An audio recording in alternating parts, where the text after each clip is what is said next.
In this video, you will learn how to add a payment gateway in Framer. Choose your payment provider. Popular opinions of payment providers include Gumroad, Shopify, Stripe, and Lemon Squeezy. Then add a checkout page and embed your own payment link. Get a payment link all set up. Use Stripe checkout or payment links via your Stripe dashboard, or even set an account with Gumroad or Shopify.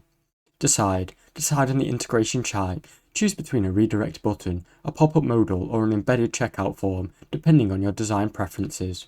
Add a button or embed code in Framer. Use the standard button with a link for redirects, or use Framer's embed code option to insert a pop-up in the script. Paste your payment link or script. In the button link or field, paste your payment URL. For embedded handled forms, paste the provider script in the custom code component. Test then publish.